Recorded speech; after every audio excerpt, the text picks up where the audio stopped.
Today's video is about a 2018 Audi S3. The customer is complaining about having an airbag light on the dash. So before anything, I plugged the machine in and it came up with about 6 fault codes to do with pedestrian protection system.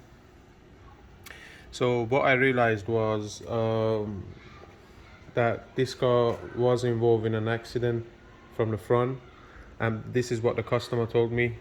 And so what we done was I took the front bumper off, and as soon as I took the front bumper off, I noticed there's a problem with the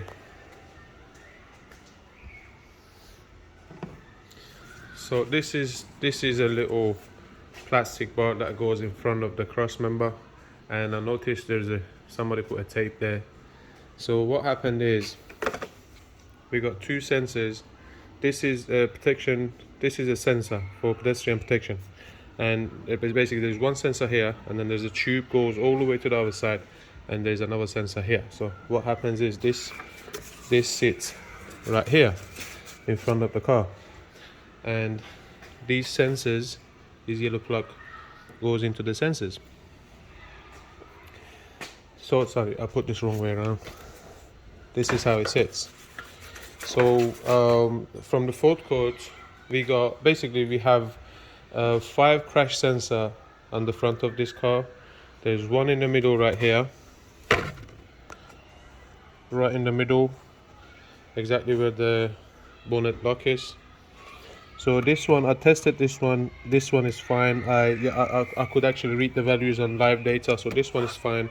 And then these 2 are called pedestrian protection crash sensor 2, these 2, and the sensor 1 or pedestrian protection sensor are located on the hinges. You see that socket there? That's the sensor. So I actually took one of them out to show you on the video. This is the pedestrian protection sensor. So what this does is, as soon as you have a crash from the front, these pistons pop out and pushes the bonnet up from the back to protect the pedestrians. So this one is for the passenger side. I took it out, and this is another sensor that I took out from there. I replaced it with a new one. New one is on that bar now. I'm just going to fit it, and this is the old sensor.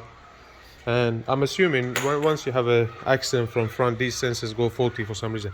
These 2 first ones, the ones with the piston, definitely you have to replace them.